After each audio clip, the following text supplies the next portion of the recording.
again, please. Okay.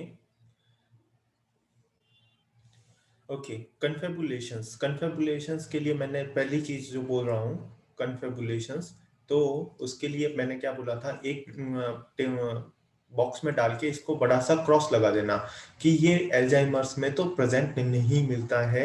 ये चीजें मैं क्यों बोलता हूँ, ये इसलिए बोलता हूँ क्योंकि क्वेश्चंस ओनली एंड ओनली हमारे को ऑल एक्सेप्ट करके पूछे जाते हैं वहां पे। तो हमारा जो टाइम है, हम 3 ऑप्शंस में लगाएं, इससे अच्छा हमारे को पता होना चाहिए कि कौन सा एक्सेप्ट करके क्वेश्चंस आता है एल्जाइमर्स में।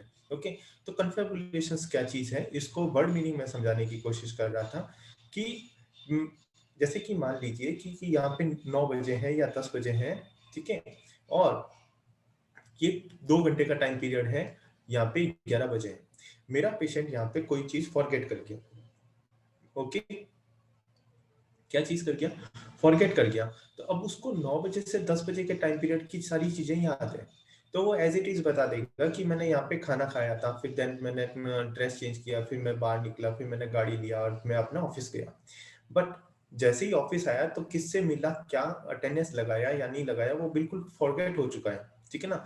जैसे कि मैं बता रहा था ना अभी आपको, temporal lobe and parietal lobes के अंदर हमारे को क्या मिलती है, शॉर्ट टर्म मेमोरी लॉस मिलता है ना। तो ये जो पोर्शन है उसके अंदर उसको याद नहीं है कि उसने मैं क्या किया इस 1 घंटे के अंदर। तो वो इस चीज को मैनेज करने के लिए, इस चीज को छुपाने के लिए, वो पेशेंट क्या करेगा, मेरा पेशेंट करेगा, वो करेगा फाल्स हिस्टोरी क्रिएट करेगा, ठीक है, मैंने ऐसा ऐसा किया था। तो वो सारी चीजें उसकी क्या होती है, मन गढ़ंत कहानियां होती है जिसको कहते हैं, ठीक है। तो वो जो फाल्स हिस्टोरी क्रिएट करता है, उसी क्रिएट फाल्स हिस्टोरी को हम क्या बोलते हैं, कन्फेबुलेशंस बोलते हैं। अगर क्वेश्चन आ जाता है कन्फेबुलेशंस किस में देखने को मिलता है, तो मैंने क्या बताया था, एल्कोहलिक एल्कोहलिक डिमेंशिया में देखने को मिलेगा, ठीक है। अच्छा, और कोई क्वेश्चन? Excuse me, sir. जी Sir, during telling the importance of involved cranial nerve, you said 7 cranial nerve is involved in most GB. Commonly most हाँ, commonly only involve in in GB general, or in general? In general way, Means in general भी है और in GB syndrome में भी है. इन, हाँ वो तो है ही है, कॉमन है। Okay, sir. Yes. Thank you, sir. Okay Hello, sir. जी, Sir, please repeat the previous 2 slides of today's session. Slides actually में आज तो हमें ना है पूरा व्हाइट बोर्ड यूज कर रहे हैं, तो जो भी पहले का था वो इरेज हो चुका है। तो आपको कंफ्यूजन कहाँ है वो मेरे को बता दीजिए, मैं आपको डेफिनेटली क्लियर कर दूंगा। जैसे कि अभी तक क्वेश्चंस आए हैं वो एल्जाइमर्स एंड सर, सर कन्फेबुलेशंस जो एंड, जो शुरुआत में पढ़ा है ना उसमें। ओ हो शुरुआत की बात रहा या ओके, शुरुआत का तो काफी हो जाएगा। शुरुआत में आपने शुरू में कहाँ से ज्वाइन किया था, मेरे को इतना बताओ।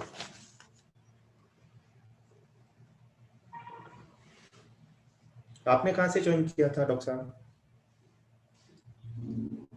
Sir, most common cranial nerves involved in aneurysm in a diabetes. Okay okay okay, तो उससे पहले वाला पोर्शन है ना, मैंने लास्ट क्लास में कंप्लीट करवा दिया था, ठीक है। हमने आज की क्लास स्टार्ट की है हमारे एसएएच से, ठीक है, सब एरेक्नोइड हेमरेज। तो सब एरेक्नोइड हेमरेज हम समझाने से पहले मैंने बोला था सब एरेक्नोइड स्पेस के अंदर 2 चीजें आती है, ठीक है। पहली चीज मैंने क्या बताई थी, सीएसएफ। सीएसएफ कहाँ रहता है, सब एरेक्नोइड स्पेस के अंदर रहता है। तो सीएसएफ का फॉर्मेशन भी यहाँ पे होता है एंड एब्जॉर्प्शन भी यहीं पे होता है, ठीक है। तो फॉर्मेशन कौन करता है, आपको पता है, कोरॉइड प्लेक्सिस, एंड एब्जॉर्प्शन कौन करता है, हमारा arachnoid villi, okay, arachnoid villi. And second जो स्पेस के अंदर वो चीज मिलती है वो होती है हमारी सर्कम ऑफ विलिस। ये एनाटॉमी में आपने बहुत बड़ा डायग्राम देखा भी होगा इस तरीके का,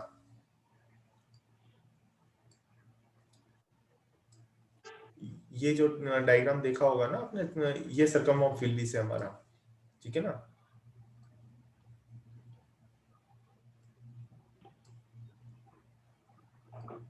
तो ये होती है हमारी anterior side, anterior circumference artery, anterior communicating artery, ठीक है। तो एंटीरियर कम्युनिकेटिंग आर्टरी, और जहां पे भी ये जुड़ते हैं ना तो यहाँ पे एन्यूरिज्म डेवलप होते हैं, ठीक है ना।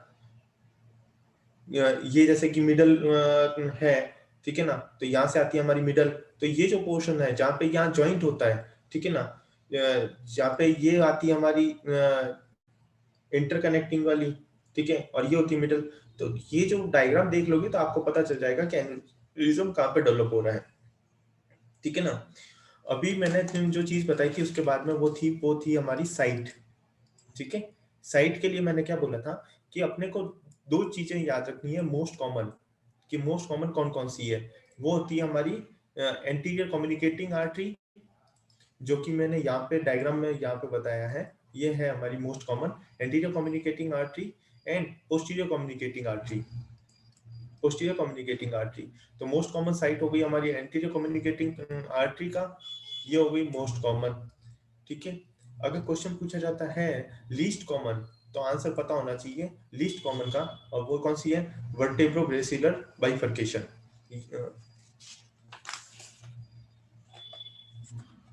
एक्चुअल में जो ये वाला पोर्शन है ना डॉक्टर साहब, ये वाले पोर्शन को मैं बताता हूँ।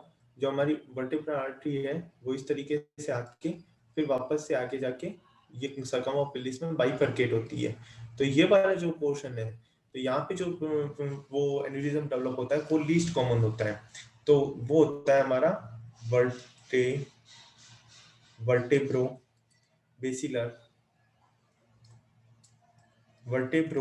बेसिलर बाइफर्केशन,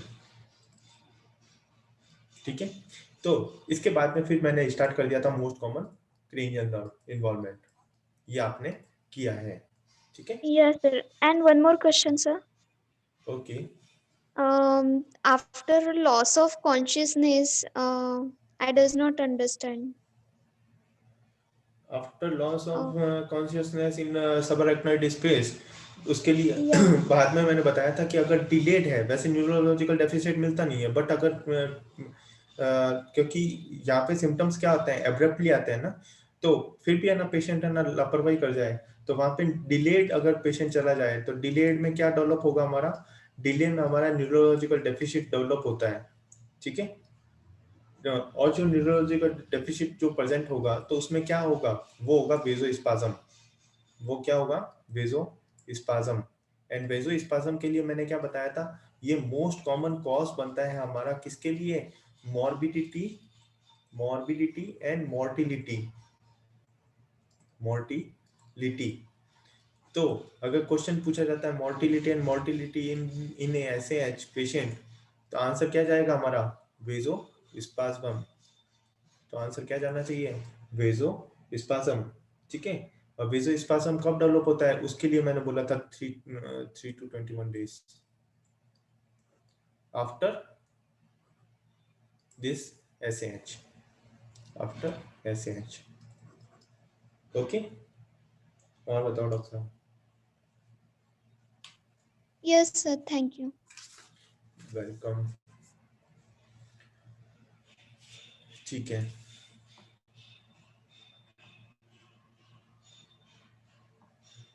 ओके, तो अभी मैं वापस से स्टार्ट कर रहा हूँ।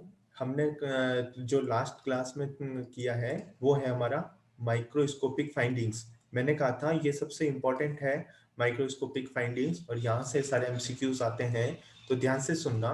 फर्स्ट माइक्रोस्कोपिक फाइंडिंग क्या मिलेगा, एनएफटी मीन्स न्यूरोफिब्रिलरी टेंगल्स, जो कि क्या होती हैं, जो कि होती है हमारी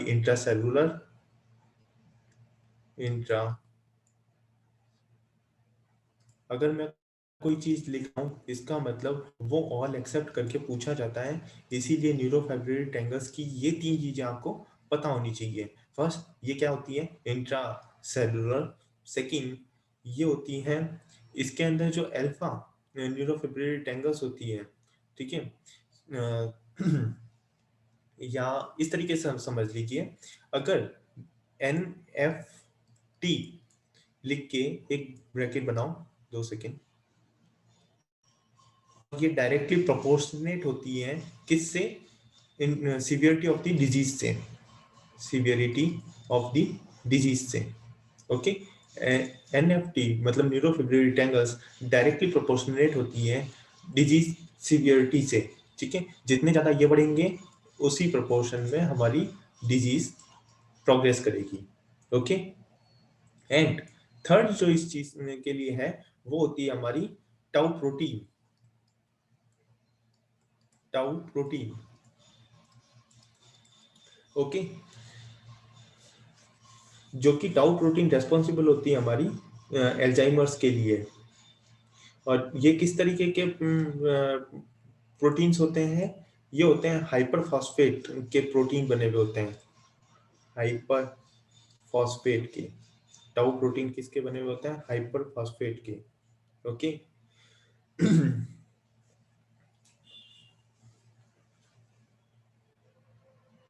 ये तीन चीजें हमारे को एनएफटी के बारे में पता होना चाहिए, न्यूरोफिब्रिलरी टैंगल्स के बारे में पता होना चाहिए, क्योंकि ये इंट्रासेलुलर है, डायरेक्टली प्रोपोर्शनेट होते हैं सीवियरिटी ऑफ द डिजीज के, एंड टाउ प्रोटीन प्रेजेंट मिलता है। ठीक है, सेकंड जो प्रोटीन होते हैं वो कौन से होते हैं? सेकंड होते हैं वो होते हैं senile neurotic plaque. Senile neurotic plaque,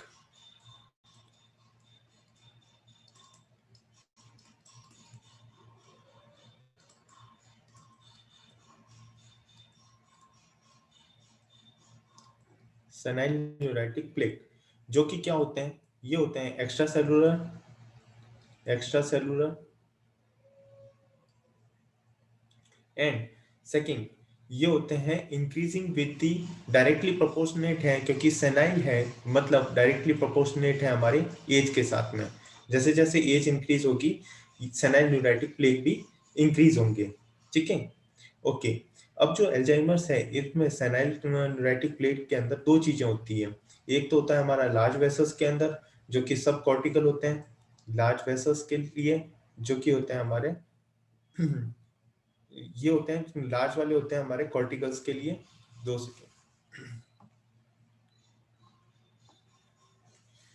large vessels and large vessels होते हैं हमारे कॉर्टिकल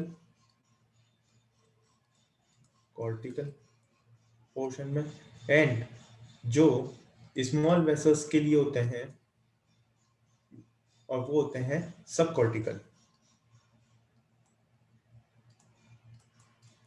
कॉर्टिकल्स। ओके, एंड ये दोनों जो चीज है ये दोनों हमें ही सेरिब्रल, देखो ये चीज हमेशा याद रखना, जो कि स्मॉल वेसल्स के अंदर डेवलप होंगे तो वो क्या चीज डेवलप करेंगे?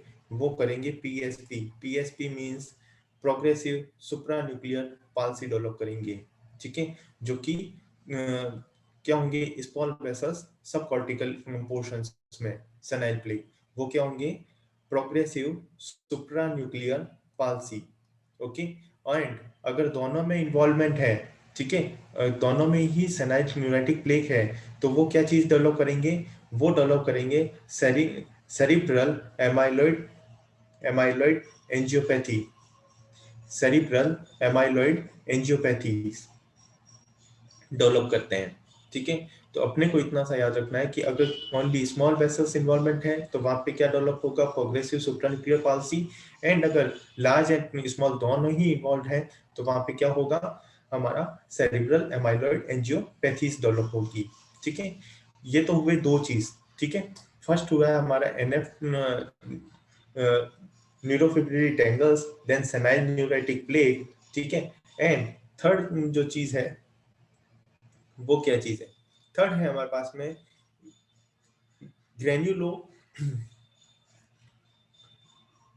ग्रेन्युलोवैस्कुलर डिजेनरेशन। ग्रेन्युलोवैस्कुलर डिजेनरेशन,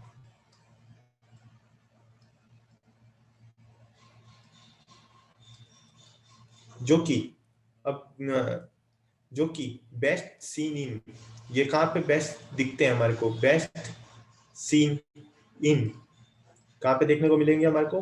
हिप्पोकैम्पस में। Hippocampus,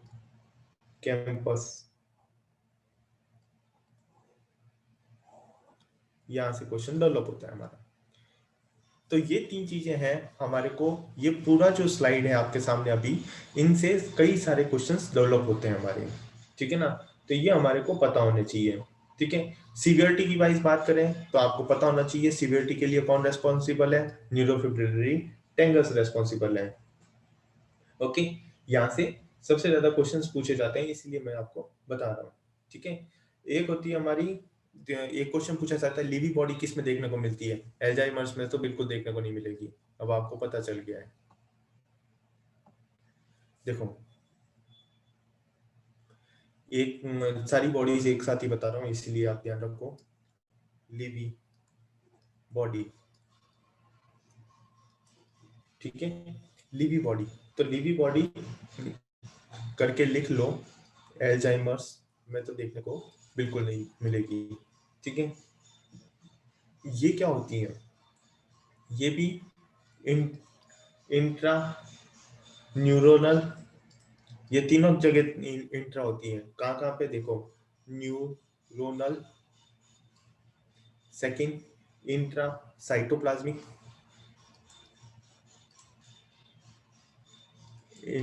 intra cytoplasmic, intra neuronal and intra इयोसिनोफिलिक।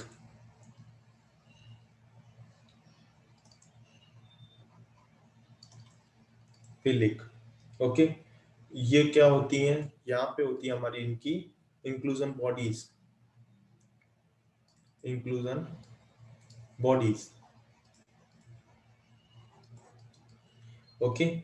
और लीवी बॉडीज किस में देखने को मिलती है, एल्जाइमर्स में तो बिल्कुल देखने को नहीं मिलेगी, कभी भी मत टिक करना। देखने को कहाँ मिलती है हमारी को, पीके में, पार्किंसन डिजीज में, ओके। ये सारी खान मूवी नहीं है, आमिर खान की। अच्छा, लूवी बॉडी डिमेंशिया, लीवी बॉडीज की वजह से क्या डेवलप हो सकता है, लीवी बॉडी डिमेंशिया, तो डेफिनेटली लीवी बॉडी डिमेंशिया में देखने को मिलेगा, पार्किंसंस डिजीज में देखने को मिलेगा। अब बोलेंगे लीवी बॉडी डिमेंशिया क्या है, लीवी बॉडी डिमेंशिया कुछ भी नहीं है, Parkinson disease plus visual hallucinations. अगर कभी भी क्वेश्चंस आ जाता है कि लीवी बॉडी डिमेंशिया क्या है, तो आपको पता होना चाहिए पार्किंसंस प्लस विजुअल हेलुसिनेशंस, ठीक है। एक चीज और पूछी जाती है, कई बार क्वेश्चन पूछा गया है एआईपीजीटी के लिए, और वो क्वेश्चन ध्यान से सुनना, और यहाँ से ये क्वेश्चन पूछा जाता है, पिक डिजीज, पिक डिजीज क्या है, ठीक है। तो सिंपल फंडास प्लस के रूप में मैं याद रखता हूँ, F T D plus Pick cell, Pick cell, ये हो गई हमारी Pick disease. FTD means frontotemporal dementia, frontotemporal dementia plus Pick cell. अब कहेंगे पिक्सेल क्या है, तो पिक्सेल क्या होता है, सिल्वर स्टेन्ड सेल्स दिखती है हमारे को, जिसी को ही हम क्या बोलते हैं, पिक सेल्स बोलते हैं, इसीलिए इसको क्या बोला है हमने, पिक डिजीज बोला है। किस तरीके की, सिल्वर स्टेनिंग सेल्स देखने को मिलती है, उसी को हम क्या बोलते हैं, Pick cells with frontotemporal dementia, frontotemporal dementia with Pick cells known as a Pick disease. और यही चीज आपको हमेशा क्वेश्चंस पे देखने को मिलेगी, यहाँ से कई बार क्वेश्चंस पूछे गए हैं आपको, ठीक है। तो लिवी बॉडी डिमेंशिया पता होना चाहिए, लिवी बॉडीज किस में प्रेजेंट होती है वो पता होना चाहिए, ठीक है। कौन सा इंट्रासेलुलर है, कौन सा एक्स्ट्रा सेलुलर है, ये चीजें पता होनी चाहिए।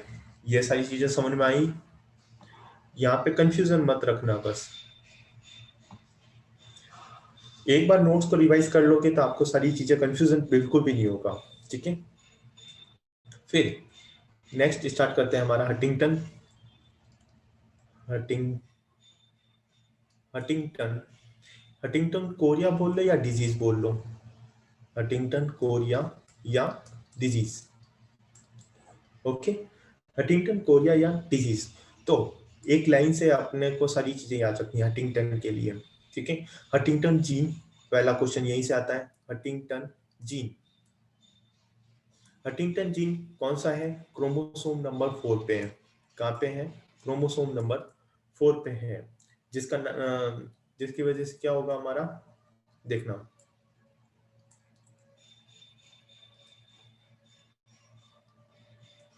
ट्राइन्यूक्लियोटाइड repeat sequence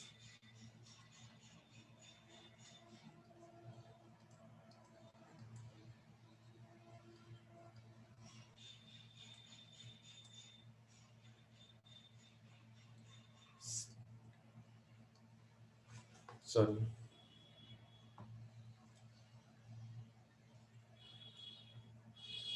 sequence defect, trinucleotide repeat sequence defect, ठीक है। जो हम अगर बेसिक अगर फिजियोलॉजी की बात करें, जहाँ पे माइटोटिक डिविजन्स वगैरह होते हैं, तो वहां पे CAG, ठीक है, ये जो सीक्वेंस है वो क्या हो जाता है, डिफेक्ट हो जाता है। किस वजह से, क्रोमोसोम नंबर 4 के जीन की वजह से, ठीक है। तो पहली चीज अपने को यह याद रखनी है। सेकंड, हंटिंगटन जीन कहाँ पे प्रेजेंट होता है, क्रोमोसोम नंबर 4 पे, फर्स्ट क्वेश्चन। सेकंड क्वेश्चन कहाँ पे आ रहा है हमारा, सेकंड क्वेश्चन आता है हंटिंगटन क्या है, ऑटोसोमल डोमिनेंट है, ठीक है, ऑटोसोमल डोमिनेंट है, ठीक है। ऑटोसोमल डोमिनेंसी की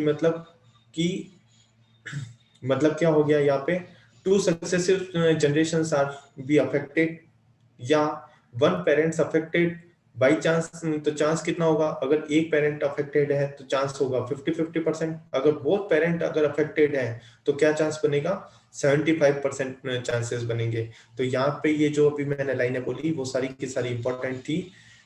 autosomal dominant of the Huntington Korea के लिए अगर बात करूं, अगर यहाँ पे देखना 1 पेरेंट्स अगर अफेक्टेड है तो मैंने क्या बताया था, 50% चांसेस हैं कि होगा, मतलब 1:2, जैसे कि ये मेरा अफेक्टेड पेरेंट है एंड ये नहीं है, ये नॉर्मल है, तो क्या चांस बनेंगे, जो भी इनके 4 बच्चे होंगे तो वहां पे क्या होगा, ये अफेक्टेड, ये अफेक्टेड, ये नॉर्मल एंड ये भी नॉर्मल। बट अगर बोथ पेरेंट है, बोथ पेरेंट अफेक्टेड है, तो क्या चीज डेवलप होगी, वहां पे 75% अफेक्ट होता है, वहां पे क्या होगा, 75% चांसेस हैं कि बच्चों को होंगे, ठीक है। तो उसका चार्ट क्या होता है,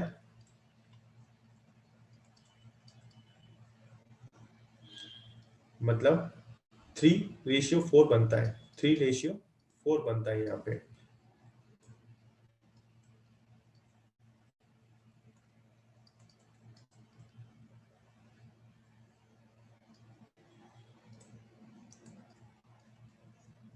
और ये बिल्कुल नॉर्मल, तो ये 4th वाला बिल्कुल नॉर्मल एंड बाकी 3 अफेक्टेड, ठीक है। तो अपने को इतना सा याद रखना है, अगर बोथ पेरेंट्स अफेक्टेड हैं तो क्या चांसेस हैं, वो है 75%, अगर एक पेरेंट अफेक्टेड है तो क्या चांसेस हैं, 50% चांसेस है, ठीक है। ओके, एंटीसिपेशंस, थर्ड जो चीज हंटिंगटन के लिए है वो क्या चीज है, वो है हमारी एंटीसिपेशंस। एंटीसिपेशंस मींस कि हम एंटीसिपेट करके बता सकते हैं कि क्या चांसेस हैं आपको हंटिंगटन हो सकते हैं। एंटीसिपेट, यहाँ पे एंटीसिपेशन एंजाइटी नहीं है, यहाँ पे एंटीसिपेट कर सकते हो कि मेनली तो आपको पता है कि कौन से एज ग्रुप में हो रही है, 11 to 50 ईयर एज ग्रुप में हो रही है, ठीक है, कॉमन एज ग्रुप बताया। बट अगर फादर अफेक्टेड है, ठीक है, तो क्या चांसेस होगा कि वो अर्ली ऑनसेट होंगे, फिर हम बोल सकते हैं इसको अर्ली चांसेस हैं कि वो जल्दी हंटिंगटन कोरिया उसको डेवलप होगा। बट अगर मदर अफेक्टेड थी तो बच्चे में आने के चांसेस क्या होंगे, लेट होंगे। अर्ली और लेट मीन्स कि ये आएंगे हमारे सेकंड डिकेड के अंदर, ठीक है, मतलब बच्चा 25 ईयर या 23 ईयर्स का है तो वो सेकंड डिकेड के अंदर आएंगे। अगर मदर से अफेक्टेड की वजह से डेवलप होता है हंटिंगटन तो वो होता है हमारा 5th डिकेड में, वो होता है हमारा 5th डिकेड में, मतलब कि हमारा 55-56 एज का पेशेंट होगा, ठीक है। Late onset and early onset किसकी वजह से, फादर एंड मदर को अपन ने जो केस हिस्ट्री लेते हैं उसमें फैमिली हिस्ट्री जो लेते हैं उसके बेसिस पे हम एंटिसिपेट करके बता रहे हैं, ठीक है। इसको बोलते हैं हम एंटिसिपेशन इन हंटिंगटन कोरिया। आया समझ में? फिर ये थर्ड पॉइंट हुआ। फिर एक होती है लेंथनिंग। लेंथनिंग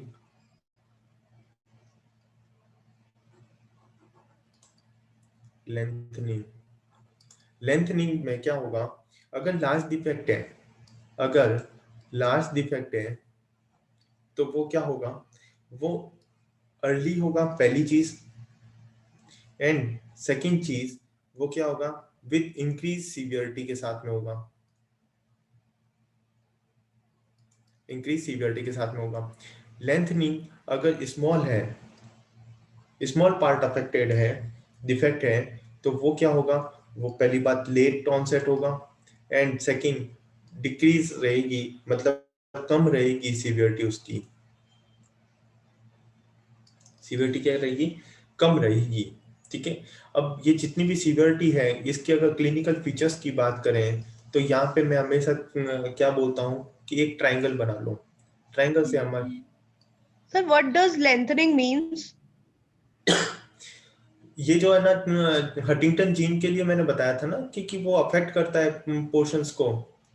तो वो जो डिफेक्ट पोर्शंस हैं वो अगर लार्ज पोर्शंस में है या स्मॉल पोर्शन में है, लार्ज लेंथ को अफेक्ट कर रखा है तो वो डिजीज होंगी, अर्ली होंगी और विद सीवियर इंटेंसिटी के साथ में होंगी। अगर वो पोर्शन कम अफेक्टेड है तो वो क्या डेवलप करेगी, लेट डेवलप करेगी या कम सीवियरिटी के साथ में डेवलप करेगी, ठीक है। क्योंकि अभी मैं बताता हूँ कि एक्चुअल में कहाँ पे, जैसे कि ना हमारा जो कॉर्डेट न्यूक्लियस इसमें अफेक्टेड होता है ना, तो उसकी बात चल रही है, ठीक है।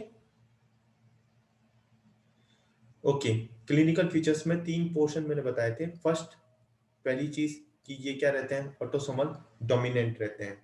सेकंड, इसमें क्या डेवलप होता है, हमारा डिमेंशिया डेवलप होता है।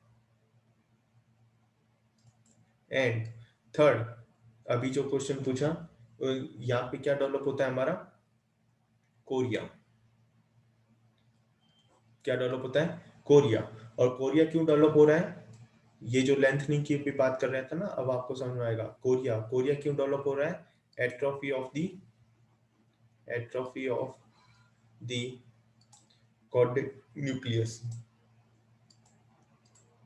Atrophy of the chordate nucleus. Okay,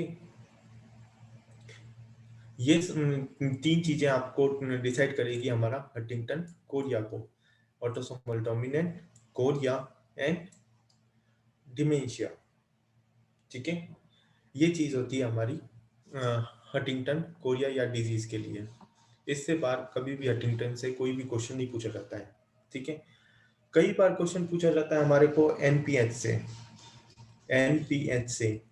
NPH क्या है, normal pressure hydrocephalus, normal pressure hydrocephalus, ठीक है। नॉर्मल प्रेशर हाइड्रोसिफेलस कैसे, अभी पहले प्रेशर पता होना चाहिए हमारे को, सीएसएफ का प्रेशर कितना है, सीएसएफ का प्रेशर कितना है। सीएसएफ का प्रेशर नॉर्मली कितना होता है, नॉर्मली होता है आपको पता है 50 to 180 mm of Hg, sorry mm of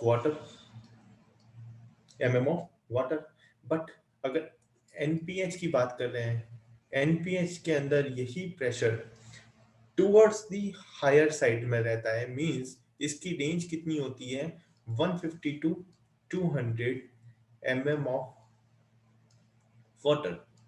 तो लगभग एवरेज अगर देखा जाए तो 180 आता है, तो वो हायर साइड में रहता है, तो इसीलिए इसको क्या बोलते हैं हम, नॉर्मल प्रेशर हाइड्रोसिफिलस बोलते हैं, ठीक है। जिसके वजह क्या होती है, mainly decrease of the CSF absorption.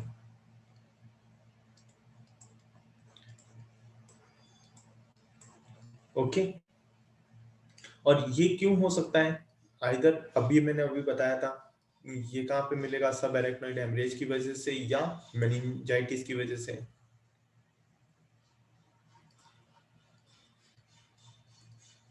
Meningitis की वजह से डेवलप हो सकता है, ठीक है। अब इसके जो क्लिनिकल फीचर्स हैं तो वो किस वजह से देखना, ट्राइंगल बनाओ, सिंपल फंडा मेरा, सॉरी, ट्राइंगल, ट्राइंगल का टॉप क्या रहेगा, gait ataxia, gait ataxia, then urinary incontinence, urinary incontinence, ये ट्राइंगल से ही पूछे जाते हैं। तो gait ataxia, urinary incontinence and last dementia, dementia. तो G gait ataxia, U urinary incontinence and D dementia. Good, good से इसको याद रख सकते हो, एनपीएच को, ठीक है। अब इसके जो इन्वेस्टिगेशन पार्ट में अगर कोई चीज पूछी जा सकती है तो वो क्या रहेगी, यहाँ से अगर कोई क्वेश्चन आता है तो इन्वेस्टिगेशंस में हम न्यूरोलॉजिकल इमेजिंग कराएंगे तो वहां पे क्या देखने को मिलेगा, एनलार्ज लिटरल वेंट्रिकल्स देखने को मिलेंगे, क्योंकि हमारा को क्या हो रहा है, डिक्रीज एब्जॉर्प्शन हो रहे हैं, तो वहां पे क्या मिलेगा, enlarge literal ventricles, enlarge literal ventricles and CSF जो है, अगर सीएसएफ एग्जामिनेशंस करेंगे तो वहां पे क्या मिलेगा हमारे को, सीएसएफ हायर साइड में मिलेगा, हायर एंड नॉर्मल, है ना, ये वाली रेंज मिलेगी अपने को। देन सेकंड जो चीज है वो देखो, सीएसएफ का प्रेशर लगभग नॉर्मल, सीएसएफ के अंदर शुगर जो है वो भी नॉर्मल, सीएसएफ के अंदर जो सेल काउंट मिलेंगे वो भी क्या होंगे, डेफिनेटली नॉर्मल मिलेंगे। तो ये तीन चीजें ऑल एक्सेप्ट में आपको देखने को मिलेगी। आपको ये सारी चीजें जो भी क्लास में पढ़ाया जा रहा है ना, तो वो आपको याद आएगा कि ऑल एक्सेप्ट करके सर ने बताया अभी था कि प्रेशर नॉर्मल मिलेगा, शुगर नॉर्मल मिलेगा, सेल काउंट नॉर्मल मिलेगा, सीएसएफ का प्रेशर लगभग हायर साइड में है बट वो टुवर्ड्स नॉर्मल ही है, ठीक है। तो इसको हम बोलते हैं नॉर्मल प्रेशर हाइड्रोसिफिलस, ठीक है। एक आता है वर्निक्स एनसेफेलोपैथी, ये समझने की कोशिश करना, अभी तक क्लियर है। एक वर्ड आता है हमारा Wernicke's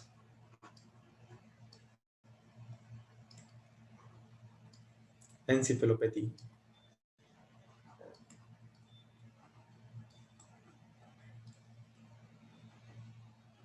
Wernicke's encephalopathy, okay. Dr. Nitesh, just a आपको भी second. पता है, Hello, हाँ Dr. हाँ हाँ Nitesh. हाँ, There's 5 minutes left. So are you continuing the next session? Yes, Okay, so after the session ends, you rejoin using the same link. Okay okay. Wernicke's encephalopathy की बात कर रहे थे। वर्निक्स एनसेफेलोपैथी बचपन से पढ़ते आ रहे हैं, कौन से विटामिन की डेफिशिएंसी की वजह से वर्निक्स एनसेफेलो देखने को मिलती है, पहला क्वेश्चन तो यहीं से डेवलप हो गया हमारा, okay. Vitamin B1 means thiamine deficiency की वजह से। सेकंड, अगर पेशेंट क्या है, एल्कोहलिक, मेरे जैसा क्रोनिक एल्कोहलिक बिंज है, क्रोनिक है या एल्कोहलिक बिंज है, ठीक है, एक साथ बहुत सारी गटका जाता है, एल्कोहलिक बिंज, ठीक है। शादी पार्टी में गया, उसी दिन उसने बहुत सारी ले ली, ठीक है, फोगट की मिल रही थी बहुत सारी, उसको हम बोलते हैं बिंज। और क्रोनिक है मतलब लंबे टाइम से ले रहे हैं, तो अंतर पता होना चाहिए, ठीक है ना। तो एल्कोहलिक क्रोनिक हो या बिंज हो, ठीक है, एंड हाइपर एमएसएस की वजह से भी वर्निक्स एनसेफेलोपैथीज डेवलप हो सकती है, हाइपर एमएसएस, ओके। तो यहाँ पे जो क्लिनिकल फीचर्स डेवलप होंगे उसके लिए भी वही ट्राइंगल आप बनाओ और याद रखो, सिंपल फंडा है, ठीक है। ट्राइंगल का टॉप ग्लोबल कंफ्यूजन डेवलप होगा, ग्लोबल कंफ्यूजन, देन सेकंड यहाँ पे होगा ऑप्थेल्मोप्लेजिया,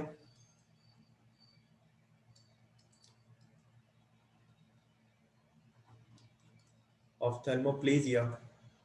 देन थर्ड जो चीज होती है वो है एटेक्सिया, एटेक्सिया। तो GOA कहाँ चले? गोवा। तो गोवा से आप इसको याद रख सकते हो, वर्निक्स एनसेफेलोपैथी को। ठीक है, क्लिनिकल फीचर्स डायरेक्ट पूछे जाते हैं, क्वेश्चन यहाँ से आता है, इसीलिए इनको हम निमोनिक्स बना के याद रखते हैं। ठीक है, एक क्वेश्चन CSF का आता है हमारा, कहाँ से आता है? वो आता है हमारा कॉर्सकॉफ साइकोसिस। क्या वर्ड है?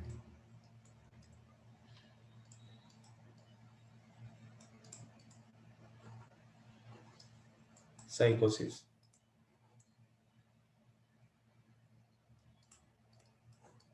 ये क्या है?